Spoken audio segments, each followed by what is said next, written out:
ಎಫೆಸ ಪತ್ರಿಕೆ 6ನೇ ಅಧ್ಯಾಯ, ಎಫೆಸ ಪತ್ರಿಕೆ 6ನೇ ಅಧ್ಯಾಯ 10ನೇ ವಾಕ್ಯದಿಂದ 18ರವರೆಗೂ. ಕಡೆ ಮಾತೇನೆಂದರೆ, ನೀವು ಕರ್ತನನ್ನು ಆತನ ಅತ್ಯಧಿಕವಾದ ಶಕ್ತಿಯನ್ನು ಆಶ್ರಯಿಸಿಕೊಂಡವರಾಗಿ ಬಲಗೊಳ್ಳಿರಿ. ಸೈತಾನನ ತಂತ್ರೋಪಾಯಗಳನ್ನು ನೀವು ಎದುರಿಸಿ ನಿಲ್ಲುವುದಕ್ಕೆ ಶಕ್ತರಾಗುವಂತೆ ದೇವರು ದಯಪಾಲಿಸುವ ಸರ್ವಾಯುಧಗಳನ್ನು ಧರಿಸಿಕೊಳ್ಳಿರಿ. ನಾವು ಹೋರಾಡುವುದು ಮನುಷ್ಯ ಮಾತ್ರದವರ ಸಂಗಡವಲ್ಲ, ರಾಜತ್ವಗಳ ಮೇಲೆಯೂ ಅಧಿಕಾರಗಳ ಮೇಲೆಯೂ ಈ ಅಂಧಕಾರದ ಲೋಕಾಧಿಪತಿಗಳ ಮೇಲೆಯೂ ಆಕಾಶ ಮಂಡಲದಲ್ಲಿರುವ ದುರಾತ್ಮಗಳ ಸೇನೆಯ ಮೇಲೆಯೂ ನಾವು ಹೋರಾಡುವವರಾಗಿದ್ದೇವೆ. ಆದ್ದರಿಂದ ಕಠಿಣ ಯುದ್ಧವು ನಡೆಯುವ ದಿವಸದಲ್ಲಿ ಆ ವೈರಿಗಳನ್ನು ಎದುರಿಸುವುದಕ್ಕೂ ಮಾಡಬೇಕಾದದ್ದೆಲ್ಲವನ್ನೂ ಮಾಡಿ ಜಯಶಾಲಿಗಳಾಗಿ ನಿಲ್ಲುವುದಕ್ಕೂ ಶಕ್ತರಾಗುವಂತೆ ದೇವರು ದಯಪಾಲಿಸುವ ಸರ್ವಾಯುಧಗಳನ್ನು ತೆಗೆದುಕೊಳ್ಳಿರಿ. ಸತ್ಯವೆಂಬ ನಡುಕಟ್ಟನ್ನು ಕಟ್ಟಿಕೊಂಡು, ನೀತಿ ಎಂಬ ವಜ್ರಕವಚವನ್ನು ಧರಿಸಿಕೊಂಡು, ಸಮಾಧಾನದ ವಿಷಯವಾದ ಸುವಾರ್ತೆಯನ್ನ ತಿಳಿಸುವುದರಲ್ಲಿ ಸಿದ್ಧವಾದ ಮನಸ್ಸೆಂಬ ಕೆರೆಗಳನ್ನ ಮೆಟ್ಟಿಕೊಂಡು ನಿಲ್ಲಿರಿ. ಮತ್ತು ನಂಬಿಕೆ ಎಂಬ ಗುರಾಣಿಯನ್ನು ಹಿಡುಕೊಳ್ಳಿರಿ. ಅದರಿಂದ ನೀವು ಕೆಡುಕನ ಅಗ್ನಿಬಾಣಗಳನ್ನೆಲ್ಲ ಆರಿಸುವುದಕ್ಕೆ ಶಕ್ತರಾಗಿರುವಿರಿ. ಇದಲ್ಲದೆ ರಕ್ಷಣೆ ಎಂಬ ಶಿರಸ್ತ್ರಾಣವನ್ನು ಇಟ್ಟುಕೊಂಡು ಪವಿತ್ರಾತ್ಮನು ಕೊಡುವ ದೇವರ ವಾಕ್ಯವೆಂಬ ಕತ್ತಿಯನ್ನು ಹಿಡಿಯಿರಿ. ನೀವು ಪವಿತ್ರಾತ್ಮ ಪ್ರೇರಿತರಾಗಿ ಎಲ್ಲಾ ಸಮಯಗಳಲ್ಲಿ ಸಕಲ ವಿಧವಾದ ಪ್ರಾರ್ಥನೆಯಿಂದಲೂ ವಿಜ್ಞಾಪನೆಯಿಂದಲೂ ದೇವರನ್ನು ಪ್ರಾರ್ಥಿಸಿರಿ. ಇದರಲ್ಲಿ ಪೂರ್ಣ ಸ್ಥಿರಚಿತ್ತರಾಗಿದ್ದು ದೇವಜನರೆಲ್ಲರ ವಿಷಯದಲ್ಲಿ ವಿಜ್ಞಾಪನೆ ಮಾಡುತ್ತಾ ಎಚ್ಚರವಾಗಿರ್ರಿ. 18ನೇ ವಾಕ್ಯದೆಲ್ಲರೂ ಸೇರಿ ಹೋಗೋಣ. 18ನೇ ವಾಕ್ಯ ಬೈಬಲ್ ಓದಕ್ಕೆ ಬರೋರು ಎಲ್ಲರೂ ನನ್ನ ಜೊತೆಯಲ್ಲಿ ಸೇರಿ ಒಟ್ಟಾಗಿ ಹೋಗ್ರಿ. ನೀವು ಪವಿತ್ರಾತ್ಮ ಪ್ರೇರಿತರಾಗಿ ಎಲ್ಲಾ ಸಮಯಗಳಲ್ಲಿ ಸಕಲ ವಿಧವಾದ ಪ್ರಾರ್ಥನೆಯಿಂದಲೂ ವಿಜ್ಞಾಪನೆಯಿಂದಲೂ ದೇವರನ್ನು ಪ್ರಾರ್ಥಿಸಿರಿ. ಇದರಲ್ಲಿ ಪೂರ್ಣ ಸ್ಥಿರಚಿತ್ತರಾಗಿದ್ದು ದೇವ ಜನರೆಲ್ಲರ ವಿಷಯದಲ್ಲಿ ವಿಜ್ಞಾಪನೆ ಮಾಡುತ್ತಾ ಎಚ್ಚರವಾಗಿರಿ. ನನಗೋಸ್ಕರ ಸಹ ಪ್ರಾರ್ಥನೆ ಮಾಡಿರಿ. Hallelujah, hallelujah. ಇವತ್ತಿನ ಸಂದೇಶ ಏನು? ಪ್ರಾರ್ಥನಾ ವೀರ, ಪ್ರಾರ್ಥನಾ ಯೋಧ. ಪ್ರಾರ್ಥನಾ ಯೋಧ ಅಂದ್ರೆ ಪ್ರಾರ್ಥನಾ ಯೋಧನಾಗಿರ್ಬೇಕು ನೀನು ಅಂತ ಹೇಳ್ರಿ ಅವರಿಗೆ. ಪ್ರಾರ್ಥನಾ ಯೋಧನಾಗಿರ್ಬೇಕಂದ್ರೆ ಏನು? ಹೋರಾಡಿ ಪ್ರಾರ್ಥನೆ ಮಾಡ್ಬೇಕಂತ. ಯೋಧ ಅಂತ ಯಾರಿಗಂತಾರೆ? ಹೋರಾಡುವವನಿಗೆ ಯೋಧ ಅಂತಾರೆ, ಯುದ್ಧ ಮಾಡುವವನಿಗೆ ಯೋಧ ಅಂತಾರೆ. ನಾವು ಪ್ರಾರ್ಥನಾ ಯೋಧರಾಗಬೇಕಂದ್ರೆ ಏನದರ ಅರ್ಥ? ಪ್ರಾರ್ಥನೆ ಯೋಧರಾಗಬೇಕಂದ್ರೆ ಏನದರ ಅರ್ಥ? ಪ್ರಾರ್ಥನೆಯಲ್ಲಿ ಹೋರಾಡಿ ನಾವು ಪ್ರಾರ್ಥನೆ ಮಾಡಬೇಕು. ಯುದ್ಧ ಯಾರ ಮೇಲಪ್ಪ? ನೀನು ಹೋರಾಡ್ತಾ ಇರೋದು ಯಾರ ಮೇಲೆ? ಕಾಣದೇ ಇರುವ ಶತ್ರುವಿನ ಮೇಲೆ ಹೋರಾಡುತ್ತಿದ್ಯಾ ನೀನು. ಕಂಡ್ರೆ 2 ಹೊಡಿಬಹುದು, ಅರ್ಥ ಆಗ್ತಿದ್ಯಾ? ಕಂಡ್ರೆ 2 ಹೊಡಿಬಹುದು, ಇಲ್ಲ 2 ಹೊಡೆಸ್ಕೊಳ್ಬಹುದು. ಆದ್ರೆ ಅವನು ಕಣ್ಣಿಗೆ ಕಾಣ್ತಾ ಇಲ್ಲ, ಆದ್ರೆ ನಮ್ಮ ಮೇಲೆ ಅವನು ಭಯಂಕರವಾದ ಯುದ್ಧ ಮಾಡ್ತಿದ್ದಾನೆ. ಅದಕ್ಕೆ ದೇವವಾಕ್ಯ ಹೇಳುತ್ತೆ, ಅವನ ಮೇಲೆ ನೀನು ಹೋರಾಡಬೇಕಾದ್ರೆ ಈ ಎಲ್ಲ ಆಯುಧಗಳನ್ನು ಧರಿಸ್ಕೋ. ಏನೇನು ಆಯುಧಗಳನ್ನು ಧರಿಸ್ಕೋ? ಏನೇನು ಧರಿಸ್ಕೋಬೇಕು? ಸ್ವಲ್ಪ ಹೇಳ್ರಿ, ಏನೇನು ಧರಿಸ್ಕೋಬೇಕು? ಮತ್ತೆ ಮತ್ತೆ ಮತ್ತೆ ಮತ್ತೆ ಮತ್ತೆ ಮತ್ತೆ ಪ್ರಾರ್ಥನೆ ಮತ್ತು ಇವೆಲ್ಲವನ್ನ ಧರಿಸಿಕೊಂಡು ಕೊನೆಯದೇನಪ್ಪ? ಇವೆಲ್ಲ ಯಾಕೆ ಧರಿಸಬೇಕು? ಪ್ರಾರ್ಥನೆಯಲ್ಲಿ ಹೋರಾಡುವುದಕ್ಕಾಗಿ ಇದೆಲ್ಲ ಧರಿಸಿಕೊಳ್ಬೇಕು. ನಿನಗೊಂದು ಹೋರಾಟ ಇದೆಯಲ್ಲ, ನೀನೊಬ್ಬ ಯೋಧ ಅಲ್ವಾ, ನೀನೊಬ್ಬ ವೀರ ಅಲ್ವಾ, ನೀನು ಹೋರಾಡಬೇಕು. ಎಲ್ಲಿ ಹೋರಾಡ್ತೀಯ? ಪ್ರಾರ್ಥನೆಯಲ್ಲಿ ನಿನಗೆ ಕಾಣದೇ ಇರುವ ಶತ್ರುವಿನೊಟ್ಟಿಗೆ ನೀನು ಹೋರಾಡಿ ಗೆಲ್ಲಬೇಕು. ಈಗ ವಚನ ಏನಂದ್ರೆ 18ನೇ ವಾಕ್ಯದಲ್ಲಿ ದೇವ್ರ ವಾಕ್ಯ ಹೇಳುತ್ತೆ, ನೀನು ಹೆಂಗಪ್ಪ ಹೋರಾಡ್ತೀಯ ಅವ್ರ ಮೇಲೆ, ಹೆಂಗೆ ಪ್ರಾರ್ಥನೆ ಮಾಡ್ತೀಯ? ಇಲ್ಲಿ ವಾಕ್ಯ ಹೇಳುತ್ತೆ ನೋಡ್ರಿ, ನೀವು ಪವಿತ್ರಾತ್ಮ ಪ್ರೇರಿತರಾಗಿ. ಹೆಂಗೆ ಪ್ರಾರ್ಥನೆ ಮಾಡೋದು? ಒಬ್ಬ ಪ್ರಾರ್ಥನಾ ಯೋಧ ಹೆಂಗೆ ಪ್ರಾರ್ಥನೆ ಮಾಡೋದು? ಪವಿತ್ರಾತ್ಮನ ಪ್ರೇರಿತನಾಗಿ, ಆತ್ಮಭರಿತನಾಗಿ, ಆತ್ಮನೊಟ್ಟಿಗೆ ನೀನು ಪ್ರಾರ್ಥನೆ ಮಾಡಬೇಕು. ಯಾಕೆ ಅಂದ್ರೆ ನೀನು ಹೋರಾಡ್ತಾ ಇರೋದು ಕಾಣುವ ಶತ್ರುವಿನ ಮೇಲಲ್ಲ, ಕಾಣದೇ ಇರುವ ಶತ್ರುವಿನ ಮೇಲೆ ನೀನು ಹೋರಾಡಬೇಕಾಗಿರೋದ್ರಿಂದ ನಿನಗೊಬ್ಬನ ಸಹಾಯ ಬೇಕು. ಯಾರ ಸಹಾಯ? ಆತ್ಮನ ಸಹಾಯ ನನಗೆ ಬೇಕು. ಕರೆಕ್ಟ್ ಆಗಿ ನೀಟಾಗಿ ಡ್ರೆಸ್ ನಿನಗಿದ್ರೆ ನೀನೊಬ್ಬ ಯೋಧ ಅಂತ ಗೊತ್ತಾಗುತ್ತೆ. ಆ ಡ್ರೆಸ್ ನಿನಗಿರ್ಬೇಕು.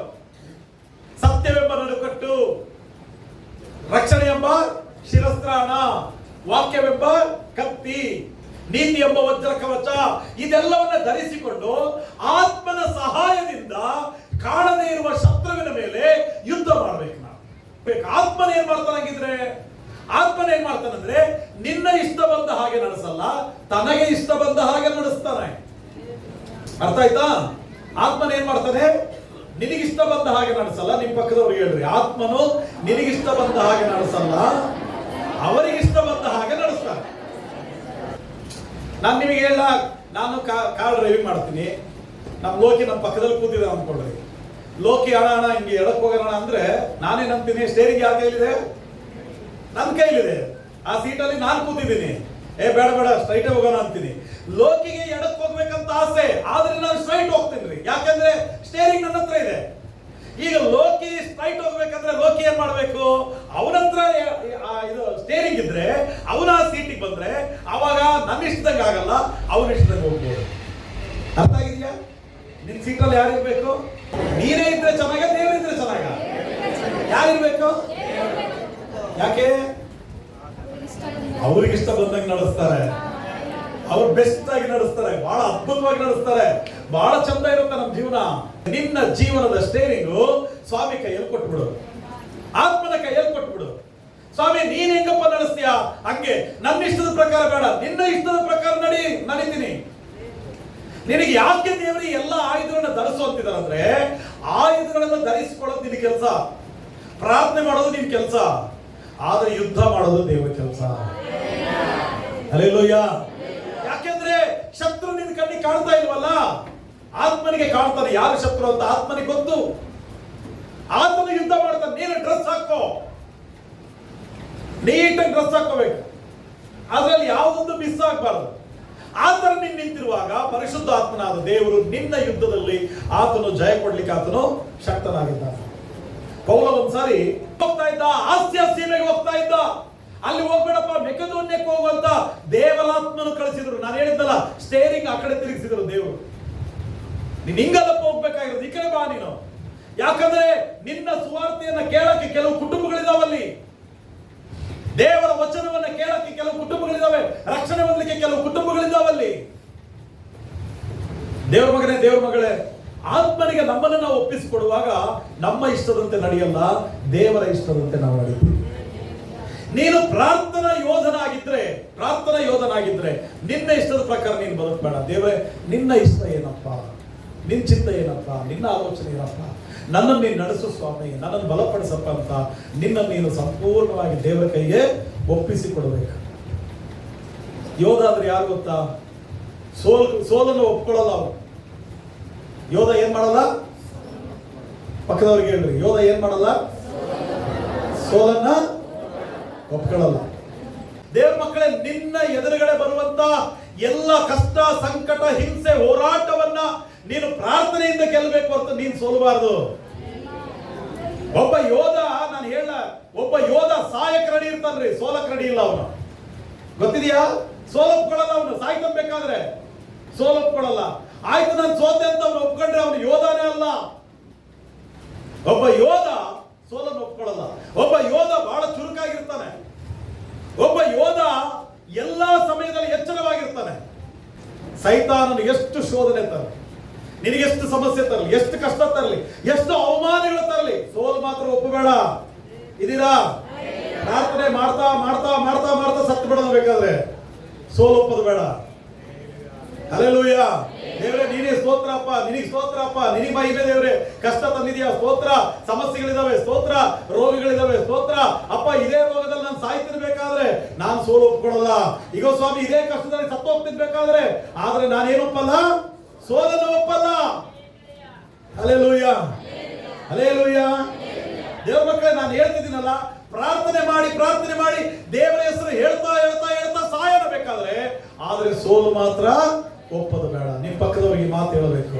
ಪ್ರಾರ್ಥನೆ ಮಾಡ್ತಾ ಮಾಡ್ತಾ ಆತನ ಹೆಸರು ಹೇಳ್ತಾ ಹೇಳ್ತಾ ಸಾಯಬೇಕಾದ್ರೆ, ಆದ್ರೆ ಸೋಲು ಮಾತ್ರ. Hallelujah, hallelujah. ಯಾರು ಸೋಲನ್ನು ಒಪ್ಪದಿಲ್ವೋ ಅವನೇ ನಿಜವಾದ ಯೋಧ, ಅವನೇ ನಿಜವಾದ ವೀರರಿ. ನೀನು ಪ್ರಾರ್ಥನೆಯ ವೀರ ಆಗ್ಬೇಕು.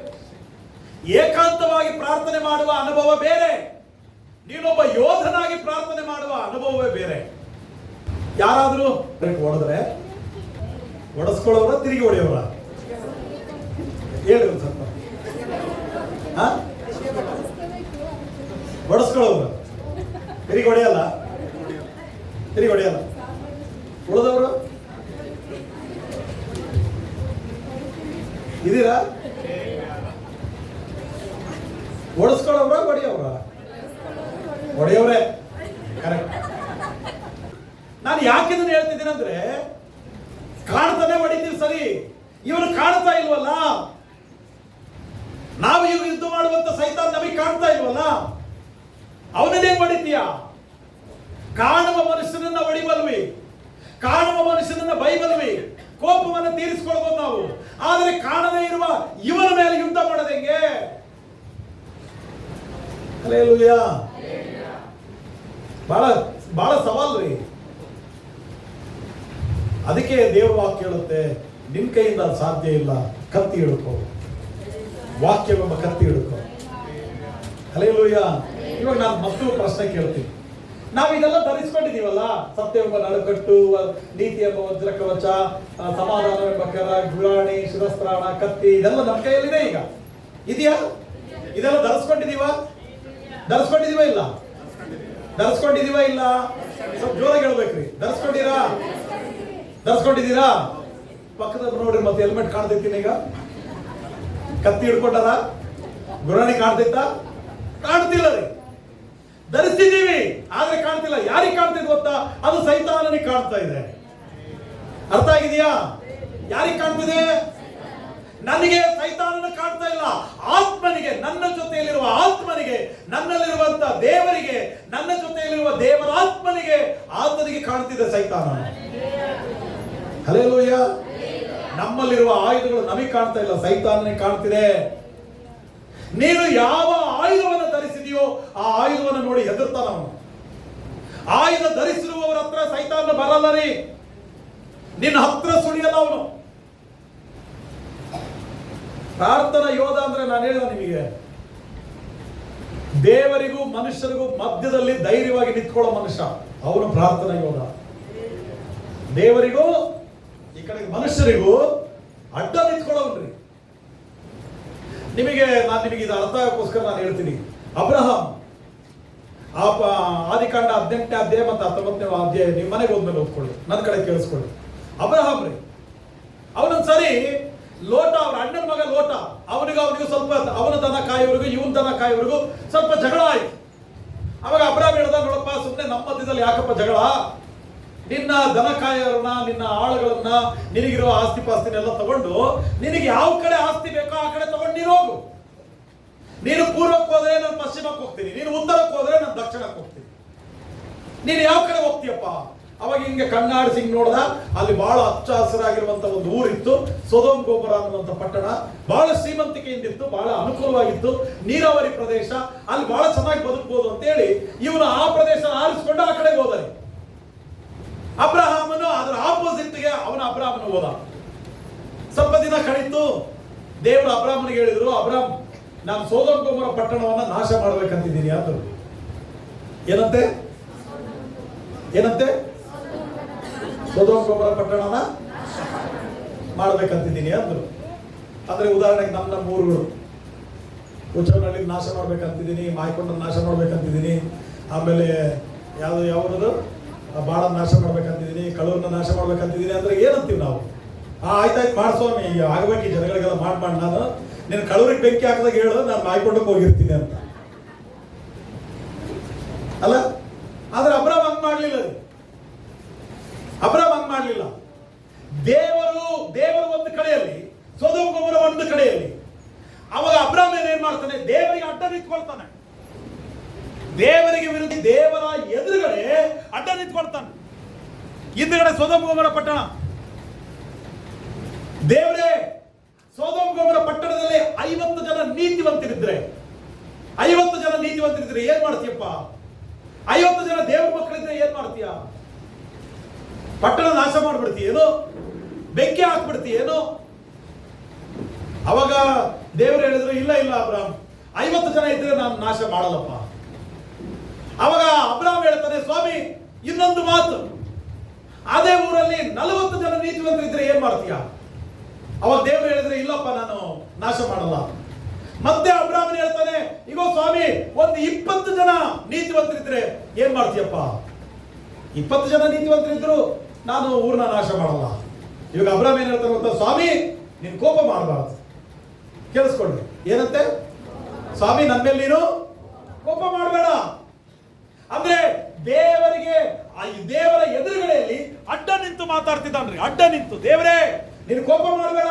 ನನ್ನ ಹಿಂದುಗಡೆ ಇರ್ತಕ್ಕಂಥ ಸೊದೋಮ ಪಟ್ಟಣದಲ್ಲಿ 50 ಜನ ಇದ್ರೆ, 40 ಜನ ಇದ್ರೆ, 30 ಜನ ಇದ್ರೆ ಅಂತ ಕೇಳಿದಲ್ಲ, ಈಗ ನಾನು ಕೇಳ್ತಿದ್ದೀನಿ, ನನ್ನ ಹಿಂದೆ ಇರುವಂತಹ ಪಟ್ಟಣದಲ್ಲಿ 10 ಜನ ಇದ್ರೆ ಏನ್ ಮಾಡ್ತೀಯಪ್ಪ? 10 ಜನ ಇದ್ರೆ.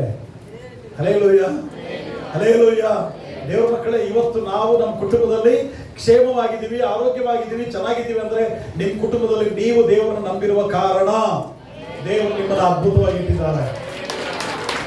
ಹಲ್ಲೆಲೂಯಾ. 10 ಜನ ಇದ್ರೆ ಊರಲ್ಲಿ, 10 ಜನ ಇದ್ರೆ ಸ್ವಾಮಿ ಏನ್ ಮಾಡ್ತೀಯಪ್ಪ? ಸ್ವಾಮಿ ಹೇಳಿದ್ರು 10 ಜನ ಇದ್ರು ಕೂಡ ಆ ಊರನ್ನ ನಾಶ ಮಾಡಲ್ಲ. ಆದ್ರೆ 10 ಜನ ಕೂಡ ಇಲ್ವಲ್ಲ. ದೇವರು ವಾಕ್ಯ ಹೇಳುತ್ತೆ, ಅಬ್ರಹಾಮನ ಪ್ರಾರ್ಥನೆಯನ್ನ ಕೇಳಿ ದೇವರು ಲೋಟನನ್ನು ಅವರ ಕುಟುಂಬವನ್ನ ಕಾಪಾಡಿದ್ರು. ಅವನು ದೇವರ ಎದುರುಗಡೆ ಅಡ್ಡ ನಿಂತು ಪ್ರಾರ್ಥನೆ ಮಾಡ್ದ. ದೇವರ ಮಕ್ಕಳೇ, ನೀವು ನಿನ್ನ ಗ್ರಾಮಕ್ಕಾಗಿ, ನಿನ್ನ ಜನರಿಗಾಗಿ, ನಿನ್ನ ಸಂಬಂಧಿಕರಿಗಾಗಿ, ನಿನ್ನ ಸ್ನೇಹಿತರಿಗಾಗಿ, ನಿನ್ನ ಕುಟುಂಬದಲ್ಲಿ ಎಷ್ಟು ಜನ ಇನ್ನೂ ದೇವರು ನಂಬಿಲ್ಲಲ್ಲ, ಅವರಿಗೋಸ್ಕರ ದೇವರ ಎದುರುಗಡೆ ಅಡ್ಡ ನಿಂತು ಪ್ರಾರ್ಥನೆ ಮಾಡ್ತೀಯಾ? ಸ್ವಾಮಿ ನನ್ನ ಗ್ರಾಮ ಅಪ್ಪ, ದೇವರ ನನ್ನ ಬೀದಿಯ ಸ್ವಾಮಿ, ನನ್ನ ಜನರಪ್ಪ, ನನ್ನ ಸಂಬಂಧಿಕರು ಸ್ವಾಮಿ, ನನ್ನ ರಾಜ್ಯ, ನನ್ನ ಜಿಲ್ಲೆ, ನನ್ನ ದೇಶ. ಹಲ್ಲೆಲೂಯಾ. ನಮ್ಮ ಗ್ರಾಮದಲ್ಲಿ ನಾವು ಆರಿಸಲ್ಪಟ್ಟಿದ್ದೀವಿ ಅಂದ್ರೆ ಅದರ ಅರ್ಥ ನಾವು ದೇವರಿಗಾಗಿ, ನಮ್ಮ ಗ್ರಾಮಕ್ಕಾಗಿ ದೇವರ ಮುಂದುಗಡೆ ಯೋಧರಾಗಿ ನಾವು ನಿಲ್ಬೇಕು. ಹಲ್ಲೆಲೂಯಾ. ಒಡಕಿನಲ್ಲಿ ನಿಲ್ಬೇಕ್ರಿ. ನೀನು ಅಂತರಂಗದಲ್ಲಿ ಏಕಾಂತವಾಗಿ ಪ್ರಾರ್ಥನೆ ಮಾಡುವ ಅನುಭವ ಬೇರೆ. ಇಲ್ಲಿ ನಾನು ಆ ಅನುಭವ ಹೇಳ್ತಾ ಇಲ್ಲ. ನೀನು ಯುದ್ಧ ವೀರನಾಗಿ ಪ್ರಾರ್ಥನೆ ಮಾಡು, ಒಬ್ಬ ಯೋಧನಂತೆ ಪ್ರಾರ್ಥನೆ ಮಾಡು, ಹೋರಾಡಿ ಪ್ರಾರ್ಥನೆ ಮಾಡು, ಒಬ್ಬ ಯಾಕೋಬನಂತೆ ಪ್ರಾರ್ಥನೆ ಮಾಡು. ರಾತ್ರಿ ಎಲ್ಲ ದೇವರ ಪಾದಗಳನ್ನ ಗಟ್ಟಿಯಾಗಿ ಹಿಡಿದು, ನೀನು ನನ್ನನ್ನು ಆಶೀರ್ವಾದ ಮಾಡದ ಹೊರತು ನಾನು ನಿನ್ನನ್ನು ಬಿಡಲ್ಲ ಅನ್ನಲ್ಲ, ಆ ತರ ಪ್ರಾರ್ಥನೆ ಮಾಡು. ನನ್ನ ಕುಟುಂಬ ಎಲ್ಲರೂ ರಕ್ಷಣೆ ಹೊಂದುವ ತನಕ ನಾನು ನಿನ್ನನ್ನು ಬಿಡಲ್ಲಪ್ಪ ಅಂತ ಆತನ ಪಾದವನ್ನು ಗಟ್ಟಿಯಾಗಿ ಹಿಡಿದು ಪ್ರಾರ್ಥನೆ ಮಾಡು. ಯೆರೂಸಲೇಮಿನ ಪೌಳಿ ಗೋಡೆ, ಯೆರೂಸಲೇಮಿಗೆ ರಕ್ಷಣೆಗಾಗಿ ಕಟ್ಟಿರುವಂತ ಗೋಡೆ ಬಿದ್ದು ಹೋಗಿದೆ. ನೆಹೆಮಿಯನು ರಾಜನ ಹತ್ರ ಇದ್ದಾನ್ರಿ. ನೆಹೆಮಿಯ ಪಾನದ್ರವ್ಯ ಕೊಡ್ತಿದ್ದಾನೆ, ಒಳ್ಳೆ ಕೆಲಸ, ಅದ್ಭುತವಾದ ಕೆಲಸ. ಅವನ ಕಿವಿ ಬಿದ್ದು ಯೆರೂಸಲೇಮಿನ ಗೋಡೆ ಬಿದ್ದು ಹೋಗಿದೆಯಂತೆ, ನಿಮ್ಮ ಊರಿನ ಗೋಡೆ ಬಿದ್ದು ಹೋಗಿದೆಯಂತೆ, ಶತ್ರುಗಳು ನುಗ್ತಾ ಇದ್ದಾರಂತೆ ಒಳಗಡೆ. ಅದನ್ನ ಕೇಳಿಸ್ಕೊಂಡ ತಕ್ಷಣನೇ ನೆಲಕ್ಕೆ ಕುಸಿದು ಬಿದ್ದು ಬಿಟ್ಟಾರೆ. ಅಳುತ್ತಾನೆ, ಅಯ್ಯೋ ದೇವರೇ, ನನ್ನ ಊರನ್ನು ನೀನು ಕಾಪಾಡಪ್ಪ, ಯೆರೂಸಲೇಮನ್ನು ನೀನು ಕಾಪಾಡಪ್ಪ, ಯೆರೂಸಲೇಮಿನ ಪೌಳಿ ಗೋಡೆನ ಕಟ್ಟಲಿಕ್ಕೆ ನನಗೆ ನೀನು ಬಲ ಕೊಡಪ್ಪ ಅಂತ ಹೇಳಿ ಹತ್ತು ನೆಲದಲ್ಲಿ ಉಳ್ಳಾಡಿ ಪ್ರಾರ್ಥನೆ ಮಾಡ್ತಾರೆ. ಒಬ್ಬ ದೊಡ್ಡ ಶ್ರೀಮಂತ, ದೊಡ್ಡ ಅಧಿಕಾರಿ, ಅವನು ಆರಾಮಾಗಿರ್ಬೋದ್ರಿ. ಅವನಿಗೇನು ಕೊರತೆ ಇಲ್ಲ, ರಾಜನ ಆಸ್ಥಾನದಲ್ಲಿದ್ದಾನೆ. ನನ್ನ ಊರಿಗೆ ಬೆಂಕಿ ಬಿದ್ದಿದೆ ಅಂತ ಗೊತ್ತಾದ ತಕ್ಷಣ ಭಯಂಕರವಾಗಿ ಕಣ್ಣೀರಿಟ್ಟು ಅಳ್ತಾನೆ. ರಾಜನ ಕೇಳ್ತಾನೆ, ಅಯ್ಯ ನನಗೆ ಸ್ವಲ್ಪ ದಿನ ನೀವು ರಜಾ ಕೊಟ್ರೆ ನಮ್ಮ ಊರಿಗೆ ಹೋಗಿ ಆ ಪೌಳೆ ಗೋಡೆಯನ್ನ, ರಕ್ಷಣೆ ಗೋಡೆಯನ್ನ ಕಟ್ಟಿ ಬರ್ತೀನಿ. ನಿನಗೆಷ್ಟು ಹಣ ಬೇಕೋ ಅಷ್ಟು ಹಣನ ಬೊಕ್ಕಸದಿಂದ ತಗೊಂಡೋಗಪ್ಪ, ಕಟ್ಟು ಹೋಗು ಅಂತ ಹೇಳಿದ್ರು. ಅವನು ಅಲ್ಲಿಂದ ತಿರುಗಿ ಬರ್ತಾನೆ, ಬಂದು ಪೌಳೆ ಗೋಡೆಯನ್ನ ಕಟ್ಟಲಿಕ್ಕೆ ನಿಂತ್ಕೊಳ್ತಾನ್ರಿ. ಒಂದು ಕಡೆಯಲ್ಲಿ ಯುವಕರ ಸೈನ್ಯವನ್ನು ಕಟ್ತಾನೆ, ಮಧ್ಯ ವಯಸ್ಸಿನವರ ಸೈನ್ಯ ಕಟ್ತಾನೆ, ಕುಟುಂಬಸ್ಥರ ಸೈನ್ಯ ಕಟ್ತಾನೆ, ಹೆಣ್ಣು ಮಕ್ಕಳು ಒಂದು ಸೈನ್ಯವಾಗಿ ನಿಂತ್ಕೊಳ್ತಾರೆ. ಆಯ್ತು, ನಾವು ಕಟ್ಟೋಣ. ದೇವರ ವಚನವನ್ನು ಸಾರ್ತಾನೆ, ಅವರಿಗೆ ದೇವರ ವಾಕ್ಯದ ಪಾರಾಯಣ ಮಾಡ್ತಾನೆ, ಅವರನ್ನ ಪ್ರೋತ್ಸಾಹ ಪಡಿಸಿ ಉತ್ಸಾಹ ಪಡಿಸ್ತಾನೆ. ಎಲ್ಲರೂ ನಿಂತು ಹೇಳಿದ್ರು, ಆಯ್ತು ನಾವು ಕಟ್ಟೋಣ, ಆಯ್ತು ನಾವು ಮಾಡೋಣ, ನಮ್ಮ ಊರಿನ ಗೋಡೆನ ನಾವು ಕಟ್ಟೋಣ ಅಂತ ಹೇಳಿ ಅವನ ಜೊತೆಲಿ ಎಲ್ಲರೂ ಕೈ ಜೋಡಿಸ್ತಾರೆ. ಅದರಲ್ಲಿ ಕೆಲವರು ಅವಮಾನ ಮಾಡಿದ್ರು. ಗೋಡೆ ಕಟ್ತಾ ಇರ್ಬೇಕಾದ್ರೆ ನರಿಗಳು ಹಾರಿದ್ರೆ ಬಿದ್ದು ಹೋಗತ್ತಂತ ಗೋಡೆ ಕಟ್ತಿದಾರಂತ ನಗಾಡಿದ್ರು ಕೆಲವರು, ಅವಮಾನ ಮಾಡಿದ್ರು ಕೆಲವರು. ಇನ್ನು ಕೆಲವರು ಗೋಡೆ ಕಟ್ಲಿಂದ ಮಾಡ್ಬೇಕಂತ ಯುದ್ಧ ಮಾಡ್ಲಿಕ್ಕೆ ಬಂದ್ರು. ದೇವರ ಮಕ್ಕಳೇ, ನಾನು ಹೇಳಿದ, ನಿನ್ನ ಕುಟುಂಬವನ್ನ ಕಟ್ಕೊಳ್ಳುವಾಗ, ನಿನ್ನ ಜೀವನವನ್ನ ಕಟ್ಕೊಳ್ಳುವಾಗ ಹಿಂಗೆ ಬರ್ತಾರ ಜನ. ನಿನ್ನನ್ನು ಅವಮಾನ ಮಾಡ್ತಾರೆ. ನರಿ ಆರಾದ್ರೆ ಬಿದ್ದೋಗತ್ತಿ ಒಂದು ಜೀವನ ಅಂತಾರೆ. ನಿನ್ನನ್ನು ಅವಮಾನ ಪಡಿಸ್ತಾರೆ. ಧೈರ್ಯಗೆಡಬೇಡ, ಒಬ್ಬ ಯುದ್ಧ ವೀರನಂತೆ ನಿಂತ್ಕೋ. ಸೋಲನ್ನು ಒಪ್ಕೊಳ್ಬೇಡ. ಎಷ್ಟು ಶೋಧನೆ ಬರಲಿ, ಎಷ್ಟು ಅವಮಾನ ಬರಲಿ, ಎಷ್ಟು ಸಂಕಷ್ಟಗಳು ಬರಲಿ, ಸೋಲು ಮಾತ್ರ ಒಪ್ಕೊಳ್ಬೇಡ. ನೀನು ಪ್ರಾರ್ಥನಾ ವೀರನ್ವಿ. ಹಲ್ಲೆಲೂಯ. ಒಬ್ಬ ಯುದ್ಧ ವೀರನಂತೆ ನಿಂತವನು. ಎಷ್ಟು ಅವಮಾನಗಳು ಬಂತ್ರಿ, ಬಹಳ ಕೇವಲವಾಗಿ ಮಾತಾಡಿದ್ರು ಅವನ ಕುರಿತು. ಅವನು ಎದರಲಿಲ್ಲ, ಬಲವಾಗಿ ನಿಂತ್ಕೊಂಡ. ಒಂದು ಕಡೆಯಲ್ಲಿ ಶತ್ರು ಸೈನ್ಯ ಯುದ್ಧ ಮಾಡಿದ ಅವರ ಮೇಲೆ, ಗೆದ್ದರಿ. ಎಲ್ಲ ಅವಮಾನಗಳನ್ನ ಸಹಿಸಿದ. ಹೆಂಗ್ ಕಟ್ಟಿದರಿ? 52 ದಿನದಲ್ಲಿ ಆ ಗೋಡೆನ ಕಟ್ಟಿ ಮುಗಿಸ್ಬಿಟ್ಟ. ಅವನ ವೇದ ಪಾರಾಯಣ, ಅವನ ದೇವರ ವಾಕ್ಯದ ಧ್ಯಾನ, ಅವನ ಪ್ರಾರ್ಥನೆ, ಅವನು ಮಾತಾಡಿದ ಮಾತುಗಳು ಜನರಿಗೆ ಉತ್ಸಾಹ ಪಡಿಸ್ತು. ಒಂದು ಕುಟುಂಬದವರು ಹೇಳ್ತಾರೆ, ನೆಹಮ್ಯ, ನಾನು ಅಲ್ಲಿಂದ ಇಲ್ಲಿವರೆಗೂ 4 ಗೋಡೆ ಕಟ್ತೀನಿ. ಇನ್ನೊಂದು ಕುಟುಂಬದವರು ಹೇಳಿದ್ರು, ಇಲ್ಲಿಂದ ಇಲ್ಲಿವರೆಗೂ 4 ಕಟ್ತೀನಿ, ಅದು ನನ್ನ ಜವಾಬ್ದಾರಿ, ನಾನು ನನ್ನ ಕುಟುಂಬದವರು ಸೇರಿ ಅಲ್ಲಿವರೆಗೂ ಕಟ್ತೀವಿ. ಮತ್ತೊಬ್ಬನು ಹೇಳ್ತಾನೆ, ಅಲ್ಲಿಂದ 4 ಕಟ್ತೀನಿ. ಇದೀರಾ? ಇಲ್ಲಿರುವ ನಾವೆಲ್ಲರೂ ಪ್ರಾರ್ಥನಾ ಯೋಧರಾದ್ರೆ ಪೌಳಿಗೋಡೆ ಕಟ್ಟೋದು ದೊಡ್ಡ ವಿಷಯ ಅಲ್ಲರಿ. ನಾವೆಲ್ಲರೂ ಪ್ರಾರ್ಥನಾ ವೀರರಾದ್ರೆ ಇಡೀ ಲೋಕದಲ್ಲಿ ದೇವರ ರಾಜ್ಯವು ಹರಡಿಕೊಳ್ಳುತ್ತೆ. ಇದು ಪ್ರಾರ್ಥನಾ ಯೋಧನಾದ್ರೆ ದೇವರ ರಾಜ್ಯ ಇಳಿದು ಬರುತ್ತೆ. ದೇವರ ರಾಜ್ಯವನ್ನು ವಿಸ್ತಾರ ಮಾಡ್ತೀಯಾ, ದೇವರ ರಾಜ್ಯವನ್ನು ಕಟ್ತೀಯ ನೀನು. ದೇವರ ವಾಕ್ಯ ಏನ್ ಹೇಳುತ್ತೆ ನೋಡ್ರಿ, 18ನೇ ವಾಕ್ಯ ಮುಂದುವರಿಸ್ತೀರ ಆ ವಾಕ್ಯನ. ನೀವು ಪವಿತ್ರಾತ್ಮ ಪ್ರೇರಿತರಾಗಿ ಎಲ್ಲ ಸಮಯಗಳಲ್ಲಿ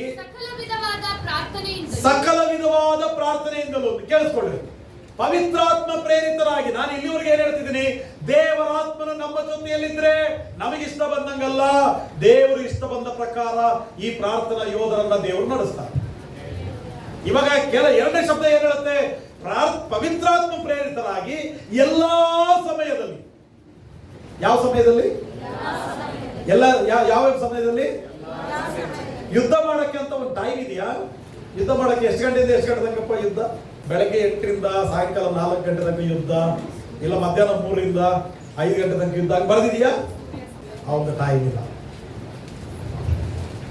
ಪೊಲೀಸರಿಗೆ ಟೈಮ್ ಇಲ್ಲ, ಮಿಲಿಟರಿ ಅವ್ರಿಗೆ ಟೈಮ್ ಇಲ್ಲ, ಡಾಕ್ಟರ್ಗಳಿಗೆ ಟೈಮ್ ಇಲ್ಲ. ಅವ್ರಿಗೆ ಏನೇ ಡ್ಯೂಟಿ ಇದ್ದು ಮನೆಯಲ್ಲಿ ರೆಸ್ಟ್ ಮಾಡ್ತಿದ್ದಾರೆ ಅಂದ್ರೆ, ಎಮರ್ಜೆನ್ಸಿ ಕಾಲ್ ಬಂತಂದ್ರೆ ಎಷ್ಟು ಸಮಯ ಆಗಿರಲ್ಲ, ರಾತ್ರಿ ಆಗಿರ್ಲಿ, ಹಗಲ ಆಗಿರ್ಲಿ, ಯಾವ ಟೈಮ್ ಆಗಿರ್ಲಿ ಬರ್ಬೇಕವ್ರು. ಯೋಧನಿಗೆ ಸಮಯ ಇಲ್ಲ ರೀ. ಅದಕ್ಕೆ ದೇವರ ವಾಕ್ಯ ಹೇಳುತ್ತೆ, ಪ್ರಾರ್ಥನೆ ಮಾಡುವವರಿಗೆ ಇಂಥ ಸಮಯ ಅಂತಿಲ್ಲ. ಎಲ್ಲಾ ಸಮಯಗಳಲ್ಲಿ ಸರ್ವತ್ತಲ್ಲಿ ನಿನಗೆ ಎಚ್ಚರ ಆಯ್ತು ಅಂದ್ರೆ, ರಾತ್ರಿ 1 ಗಂಟೆಗೆ ಎಚ್ಚರ ಆಯ್ತು ಅಂದ್ರೆ, ಯಾರ್ದಾದ್ರೂ ಹೆಸರು ನೆನಪು ಬಂದ್ರೆ ತಕ್ಷಣ ನೀವು ಮೊಣಕಾಲು ಅವರಿಗಾಗಿ ಪ್ರಾರ್ಥನೆ ಮಾಡ್ಬಿಡು. ಅವಾಗಲೇ ಮಾಡ್ಬಿಡು.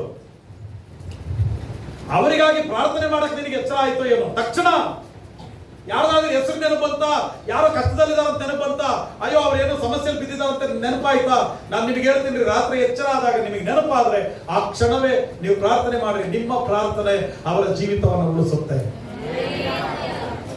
ಅಷ್ಟೊತ್ತಲ್ಲಿ ಯಾವ ಸ್ಥಿತಿಯಲ್ಲಿ ಇದ್ದಾರೋ, ಏನ್ ಮಾಡ್ತಿದ್ದಾರೋ, ಅವರ ಆರೋಗ್ಯದ ಪರಿಸ್ಥಿತಿ ಏನಾಗಿದೆಯೋ, ಅವರ ಕುಟುಂಬದ ಪರಿಸ್ಥಿತಿ ಏನಾಗಿದೆಯೋ, ಏನ್ ನಡೀತಿದೆಯೋ ಗೊತ್ತಿಲ್ಲ. ನಿಮಗೆ ಎಚ್ಚರ ಆಗಿ ಅವರ ಹೆಸರು ನೆನಪು ಬಂದ್ರೆ ಅವ್ರನ್ನ ಕ್ಷೇಮವಾಗಿಡಪ್ಪ ಅಂತ ಪ್ರಾರ್ಥನೆ ಮಾಡ್ರಿ. ನಿಮ್ಮ ಪ್ರಾರ್ಥನೆ ಅವರಿಗೆ ಕ್ಷೇಮ ಕೊಡುತ್ತೆ.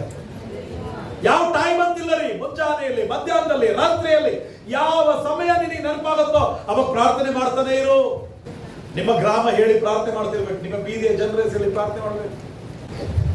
ನಮ್ಮ ಊರಿಗಾಗಿ ಪ್ರಾರ್ಥನೆ ಮಾಡಕ್ಕೆ ದೇವರು ನಮಗೆ ರಕ್ಷಣೆ ಕೊಟ್ಟಿರೋದು, ಅವರಿಗಾಗಿ ಬಿಡಬೇಕು ನಾವು. ಹಲ್ಲೆಲೂಯ. ಇತರರಿಗಾಗಿ ನಾವು ಪ್ರಾರ್ಥಿಸಬೇಕು. ನೀನು ಇದೆಯಾ ಆದ ಕಾರಣ ನಿಮ್ಮ ಬೀದಿಯು ಆಶೀರ್ವದಿಸಲ್ಪಡ್ತಿದೆ. ನಿಮ್ಮ ಬೀದಿಯಲ್ಲಿರುವ ಶಾಪಗಳನ್ನು ದೇವರು ತೆಗೆದುಹಾಕ್ತಿದ್ದಾರೆ. ಎಲ್ಲ ಕೆಟ್ಟತನದ ಆತ್ಮ, ದುರಾತ್ಮನ ಶಕ್ತಿಗಳು, ಎಲ್ಲ ವಂಚನೆಯ ಆತ್ಮಗಳು, ಕುಡಿತತನದ ಆತ್ಮಗಳು, ವ್ಯಭಿಚಾರದ ಆತ್ಮಗಳು ದೇವರೆಲ್ಲ ಕ್ಲೀನ್ ಮಾಡ್ತಿದ್ದಾರೆ, ಸ್ವಚ್ಛ ಮಾಡ್ತಿದ್ದಾರೆ. ನೀನು ಇನ್ನೂ ಯೋಧನಂತೆ ನಿಂತು ಪ್ರಾರ್ಥನೆ ಮಾಡಿದ್ರೆ ನಾನು ಸವಾಲು ಮಾಡ್ತೀನಿ ರೀ, ಸೈತಾನನ ಆಳ್ವಿಕೆಗೆ ಜಾಗನೇ ಇಲ್ಲ. ಹಲ್ಲೆಲೂಯ. ಸೈತಾನನ ಆಳ್ವಿಕೆಗೆ ಜಾಗನೇ ಇಲ್ಲ ರೀ. ಯೋಧನಂತೆ ಪ್ರಾರ್ಥನೆ ಮಾಡ. ಮತ್ತೆ ಅಲ್ಲಿ ವಾಕ್ಯ ಏನ್ ಹೇಳುತ್ತಂದ್ರೆ, ಓದಪ್ಪ. ಸಕಲ ವಿಧವಾದ ಪ್ರಾರ್ಥನೆಯಿಂದಲೂ ಹಾ. ವಿಜ್ಞಾಪನೆಯಿಂದಲೂ ದೇವರನ್ನು ಪ್ರಾರ್ಥಿಸಿರಿ. ಹಾ. ಇದರಲ್ಲಿ ಪೂರ್ಣ ಸ್ಥಿರಚಿತ್ತರಾಗಿ ಇದರಲ್ಲಿ ಪೂರ್ಣ ಸ್ಥಿರಚಿತ್ತರಾಗಿದ್ದು. ಪೂರ್ಣ ಸ್ಥಿರಚಿತ್ತರಾಗಿದ್ದು ಅಂದ್ರೆ ಏನು? ಯೋಧನಂತೆ ನಿಂತು ಅಂತ ಅದರ ಅರ್ಥ. ಬಲವಾಗಿ ನಿಂತು ಪೂರ್ಣ ಸ್ಥಿರಚಿತ್ತರಾಗಿ ದೇವರಲ್ಲಿ ಪ್ರಾರ್ಥನೆ ಮಾಡಬೇಕು. ಒಂದ್ಸಾರಿ ಸೌಲ ದೇವರಿಗೆ ವಿರುದ್ಧವಾಗಿ ತಪ್ಪು ಮಾಡ್ದ. ಅವಾಗ ದೇವರು ಹೇಳಿದ್ರು, ಸೌಲನು ನನಗೆ ವಿರುದ್ಧವಾಗಿ ತಪ್ಪು ಮಾಡಿದ್ದಾನೆ, ಅವನನ್ನ ರಾಜ ಸಿಂಹಾಸನದಿಂದ ನಾನು ತೆಗಿತಾ ಇದ್ದೀನಿ ಅಂತ ದೇವರು ಸಾಮುವೇಲನಿಗೆ ಹೇಳಿದರು. ಸಾಮುವೇಲನು ಸೌಲನ ಮೇಲೆ ಮಹಾ ಕೋಪಗೊಂಡು ರಾತ್ರಿ ಎಲ್ಲ ದೇವರ ಸನ್ನಿಧಾನದಲ್ಲಿ ಪ್ರಾರ್ಥನೆ ಮಾಡಿದ್ದಂತೆ. ಅರ್ಥ ಆಗಿದೆಯಾ? ಸೌಲನ ಮೇಲೆ ಕೋಪ ಬಂದಾಗ ಸಾಮುವೇಲನ ಏನ್ ಮಾಡ್ದ? ನಾವೇನ್ ಮಾಡ್ತೀವಿ? ನಮಗೆ ಕೋಪ ಬಂದಾಗ, ನಮಗೆ ಯಾರ ಮೇಲೆ ಆದ್ರೂ ಸಿಟ್ಟು ಬಂದ್ರೆ ನಾವೇನ್ ಮಾಡ್ತೀವಪ್ಪ? ಶಾಪ ಹಾಕ್ತೀವಿ ಒಂದು, ಆಮೇಲೆ ಹೊಡಿತೀವಿ, ಬೈತೀವಿ, ನಮ್ ಸಿಟ್ಟು ತಗೊಂಡೋಗಿ ಮಕ್ಕಳ ಮೇಲೆ ಹಾಕ್ತಿವಿ, ನಮ್ ಸಿಟ್ಟು ತಗೊಂಡೋಗಿ ಹೆಂಡತಿ ಮೇಲೆ ಹಾಕ್ತಿವಿ. ಸಿಟ್ಟು ಬಂದಾಗ ನಾವು ಹಂಗ್ ಮಾಡ್ತೀವಿ. ಆದ್ರೆ ಸಾಮುವೇಲನ ಏನ್ ಮಾಡ್ತಾನೆ? ಸೌಲನ ಮೇಲೆ ಸಿಟ್ಟು ಬಂದಾಗ ರಾತ್ರಿ ಇಡೀ ಪ್ರಾರ್ಥನೆ ಮಾಡಿದ್ದಂತೆ. ಹಲ್ಲೆಲೂಯಾ. ನಿನ್ನ ಕೋಪವನ್ನ ನಿನ್ನ ಹೆಂಡತಿ ಮೇಲೂ ನಿನ್ನ ಮಕ್ಕಳ ಮೇಲೂ ಹಾಕೋದಕ್ಕಿಂತ ನೀನ್ ನಿನ್ನ ಮಕ್ಕಳಿಗೋಸ್ಕರ ಪ್ರಾರ್ಥನೆ ಮಾಡಿದ್ರೆ, ನಿನ್ನ ಹೆಂಡತಿಗೋಸ್ಕರ ಪ್ರಾರ್ಥನೆ ಮಾಡಿದ್ರೆ, ಯಾರ ಮೇಲೆ ಕೋಪನ ಅವರಿಗೋಸ್ಕರ ನೀನು ಪ್ರಾರ್ಥನೆ ಮಾಡಿದ್ರೆ, ದೇವರು ಅವರ ಜೀವಿತವನ್ನು ಬದಲಾಯಿಸ್ತಾರಲ್ಲ, ಅವರ ಸ್ವಭಾವಗಳನ್ನು ಬದಲಾಯಿಸ್ತಾರಲ್ಲ. Hallelujah, hallelujah. ಅದಕ್ಕೆ ದೇವರ ವಾಕ್ಯ ಹೇಳುತ್ತೆ, ದೇವರ ಮುಂದುಗಡೆಯಲ್ಲಿ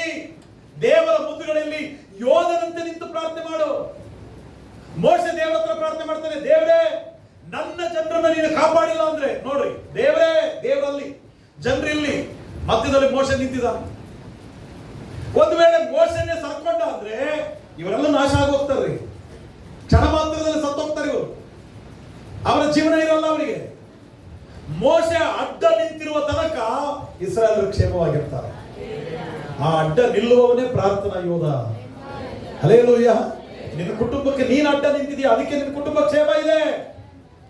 ಈ ಸಭೆಗೋಸ್ಕರವಾಗಿ ಪ್ರಾರ್ಥನೆ ಮಾಡ್ತಾ ನೀನು ಅಡ್ಡವಾಗಿ ನಿಂತಿದ್ಯಾ, ಅದಕ್ಕೆ ಸಭಿಕರೆಲ್ಲರೂ ಕ್ಷೇಮವಾಗಿದ್ದಾರೆ. ಅದಕ್ಕೆ ನಾನು ಹೇಳಿದ್ನಲ್ಲ, ನಿನ್ನ ಗ್ರಾಮದಲ್ಲಿ ನಿನ್ನನ್ನೇ ಯಾಕೆ ಆರಿಸ್ಕೊಂಡ್ರು? ನಿನ್ನ ಗ್ರಾಮಕ್ಕೆ ಬೆಂಕಿ ಬೀಳಬಾರ್ದಂದ್ರೆ ನೀನು ಅಡ್ಡ ನಿಂತ್ಕೋಬೇಕು. ಅಬ್ರಾಮ್ ಅಂತಾರ, ಬೇಕು ನನ್ನ ಗ್ರಾಮನ ಕಾಪಾಡಪ್ಪ.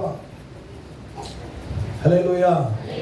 ಆಯುಧಗಳಲ್ಲಿ ಒಂದು ಡ್ರೆಸ್, ಶಿರಸ್ತ್ರಾಣ, ಹೆಲ್ಮೆಟ್ ಯಾಕೆ ಹಾಕಿದ್ರು ಗೊತ್ತಾ? ದೇವರು ಹೆಲ್ಮೆಟ್ ಯಾಕೆ ಹಾಕಿದ್ರಪ್ಪ ಅಂದ್ರೆ, ಲೋಕದ ಕೆಟ್ಟ ಯಾವ ವಿಚಾರಗಳು ಇಲ್ಲಿ ಒಳಗೋಗೋದು ಬೇಡ ಅಂತ ಹೆಲ್ಮೆಟ್ ಹಾಕಿದ್ರು.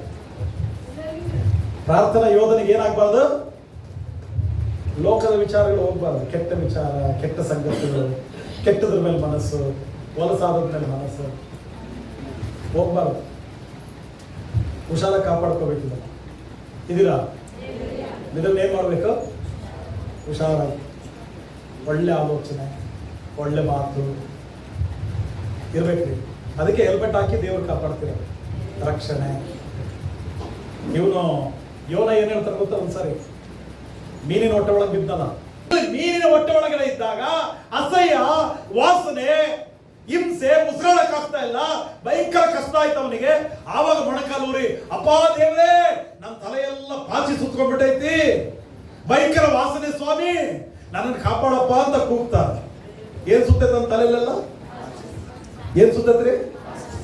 ಪಕ್ಕದವ್ರು ನೋಡಿ ಹೇಳ್ರಿ, ಪಾಚಿ ಸುತ್ತಕ್ ಬಿಡ್ಬೇಡ್ರಿ ನಿನ್ ತಲೆ ಅಂತ ಹೇಳ್ರಿ. ಬರೇ ಪಾಚಿ, ಎಲ್ಲಿ ನೋಡಿದ್ರು ಪಾಚಿ, ಬರೇ ಅನವಶ್ಯಕ ಬ್ಯಾಡ್ಲಾರದೆಲ್ಲ. ಆ ಮನೆದು, ಈ ಮನೆದು, ಅವ್ರದು, ಇವ್ರದು, ಅಲ್ಲೇದು, ಇಲ್ಲ, ಎಷ್ಟು ಪಾಚಿ ಇದು ಗೊತ್ತಾ ಇಲ್ಲಿ?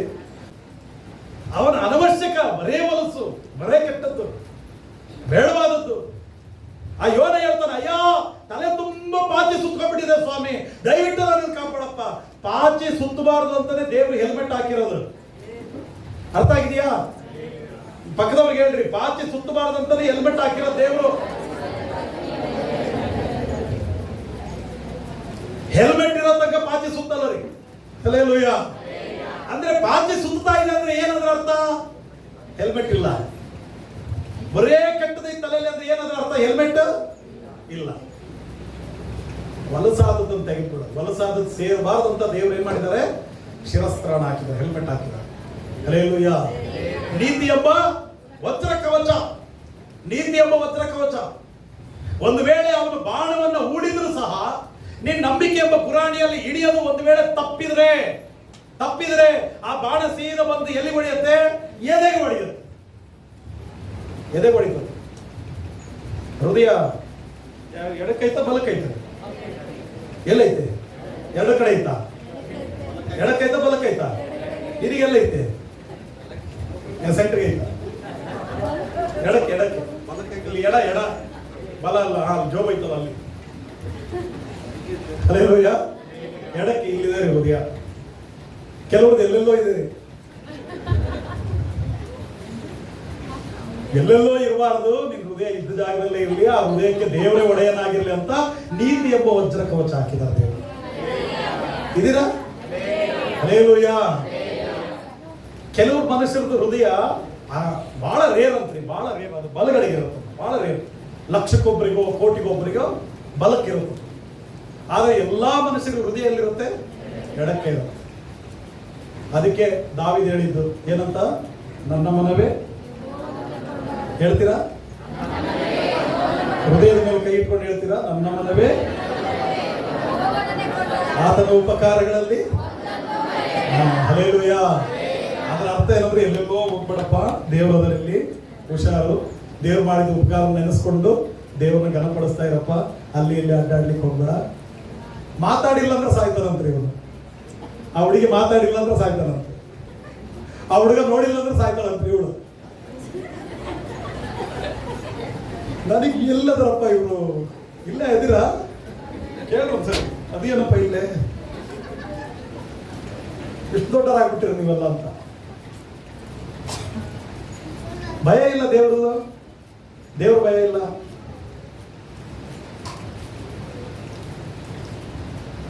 ಅರ್ಥ ಆಗ್ತಿದೆ ನಾನು ಹೇಳೋದು? ನೋಡಿಲ್ಲ ಅಂದ್ರೆ ಸಾಯ್ತೀನಿ, ಮಾತಾಡಿಲ್ಲ ಅಂದ್ರೆ ಸಾಯ್ತೀನಿ.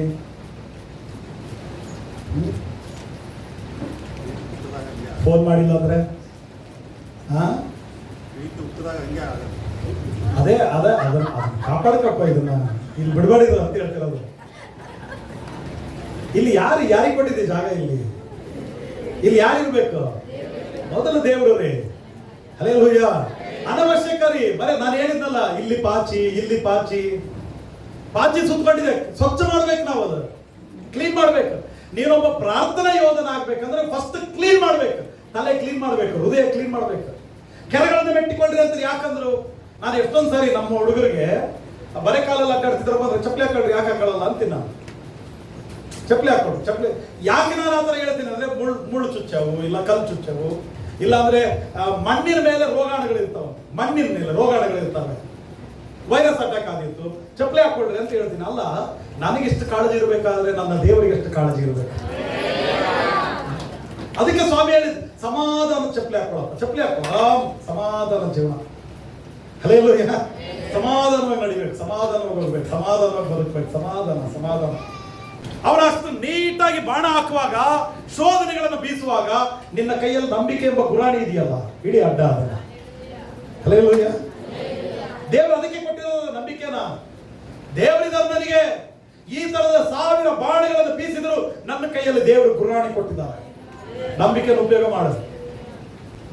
ಹಲ್ಲೆಲೂಯಾ. ನಡುಕಟ್ಟು ಬೆಲ್ಟ್. ರೈತರು ಸರ್ವೇ ಸಾಮಾನ್ಯವಾಗಿ ಕೆಲಸ ಮಾಡ್ತಾ ಹೆಗಲ ಮೇಲಿರೋ ಟವಲ್ನ ತೆಗೆದು ಸೊಟ್ಟದ ಮೇಲೆ ಕಟ್ತಾರೆ. ಅವಾಗ ಈ ಕಲ್ಲು ಎತ್ತುವಾಗ, ವಜಿ ಕೆಲಸ ಏನಾದ್ರು ಮಾಡುವಾಗ ಟವಲ್ ತೆಗೆದು ಸೊಟ್ಟಕ್ಕೆ ಕಟ್ತಾರೆ. ಯಾಕಪ್ಪ ಅಂದ್ರೆ ಅದು ಕಟ್ಟಿದ್ರೆ 2 ಪಟ್ಟು ಶಕ್ತಿಯಿಂದ ಕೆಲಸ ಮಾಡ್ತಾರೆ ಅವರು, 2 ಪಟ್ಟು ಬಲದಿಂದ ಕೆಲಸ ಮಾಡ್ತಾರೆ. ಗ್ರಿಪ್ ಸಿಗತ್ರಿ. ನಾನು ಹೇಳ್ತೀನಿ ದೇವ್ರ ಮಕ್ಕಳೇ, ನಿನ್ನ ಡ್ರೆಸ್ ಈ ತರ ಇರಬೇಕು. ಪಾಚಿ ಇರಬಾರ್ದು, ಸಮಾಧಾನ ಇರಬೇಕು, ನಂಬಿಕೆ ಇರಬೇಕು. ಹಲ್ಲೆಲೂಯಾ. ದೇವರಿಗೋಸ್ಕರ ಬಲವಾಗಿ ನಿಲ್ಬೇಕು, ಬಿಗಿಯಾಗಿ ನಿಲ್ಬೇಕು. ದೇವ್ರ ಮಕ್ಕಳೇ, ಯೋಧರಂತೆ ಪ್ರಾರ್ಥನೆ ಮಾಡ್ರಿ, ವೀರರಂತೆ ದೇವರ ಸನ್ನಿಧಾನದಲ್ಲಿ ಪ್ರಾರ್ಥನೆ ಮಾಡ್ರಿ, ಆತ್ಮ ಸಂಬಂಧವಾಗಿ ಪ್ರಾರ್ಥನೆ ಮಾಡ್ರಿ.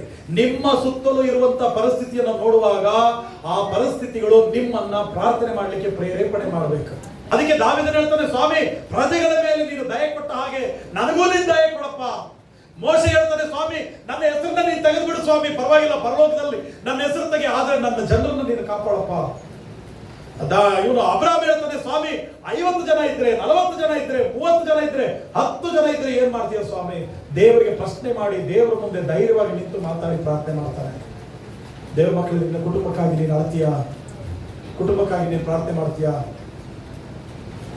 ನಿನ್ನ ಜನರಿಗಾಗಿ ನೀನು ಪ್ರಾರ್ಥನೆ ಮಾಡ್ತೀಯ, ನಿನ್ನ ಸಂಬಂಧಿಕರಿಗಾಗಿ ನೀನು ಪ್ರಾರ್ಥನೆ ಮಾಡ್ತೀಯ.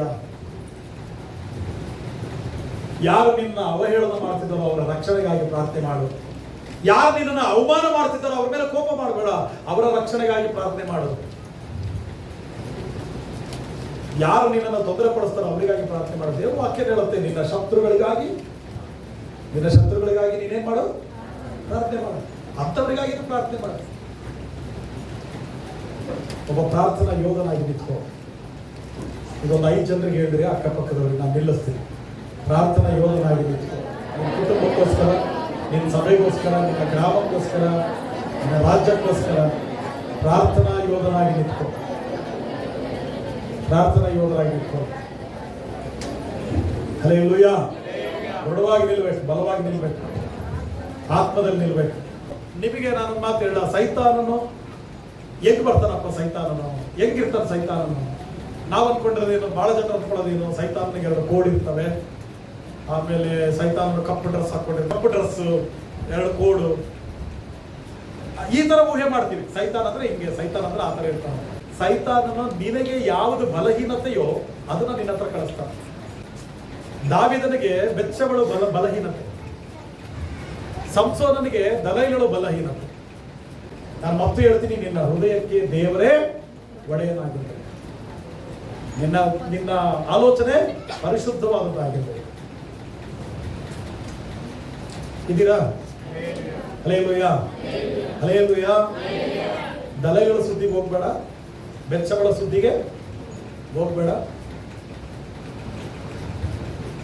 ದೇವರ ಸನ್ನಿಧಾನದಲ್ಲಿ ಭಯಭಕ್ತಿಯಿಂದ ಜೀವಿಸು.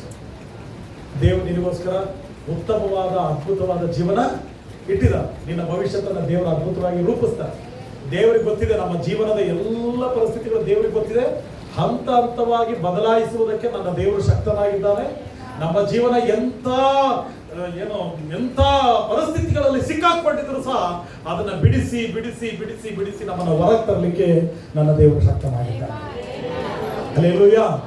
ನಾವು ಈ ದಾರದುಂಡೆ ಗಂಟೆಗಳು ಬಿದ್ದಾಗ ಎಷ್ಟು ಸೂಕ್ಷ್ಮವಾಗಿ ನಾವು ಬಿಡಿಸ್ತೀವಲ್ಲ, ದಾರದುಂಡೆ ಗಂಟು ಬಿದ್ದಾಗ ಅದಕ್ಕಿಂತಲೂ ಸೂಕ್ಷ್ಮವಾಗಿ ನನ್ನ ದೇವರು ಬಿಡಿಸ್ತಾರೆ. ಕ್ಲೀನ್ ಆಗಿ ಒಂದೊಂದೇ ಬಿಡಿಸೋ ತನಕ ನೀನು ಕಾಯ್ತಾ ಕೂತಿರು, ಬಿಡಿಸೋ ತನಕ ಕಾಯ್ತಾ ಕೂತಿರು. ತಾಳ್ಮೆ ಇರಲಿ. ಬಿಡಿಸೋ ತನಕ ನೀನು ಕಾದಿದೀಯ ಅಂದ್ರೆ ಒಂದು ಸಾರಿ ಬಿಡಿಸಿದ ನಂತರ ನೀನು ಅತ್ಯದ್ಭುತವಾದ ಕಾರ್ಯಗಳನ್ನು ನೀನು ನೋಡ್ತೀಯ. ನೆನೆಸಲು ಊಹಿಸಲು ಅಧಿಕವಾದ ಕಾರ್ಯಗಳನ್ನು ನೀನು ನೋಡ್ತೀಯ. Hallelujah, hallelujah. ದೊಡ್ಡ ಚಪ್ಪಾಳೆ ಕೊಟ್ಟು ದೇವರಿಗೆ ಮಹಿಮೆ ಸಲ್ಲಿಸೋಣ. ನಾವೆಲ್ಲರೂ ಕಣ್ಮುಚ್ಚಿ ನಾವು ಪ್ರಾರ್ಥನೆ ಮಾಡೋಣ.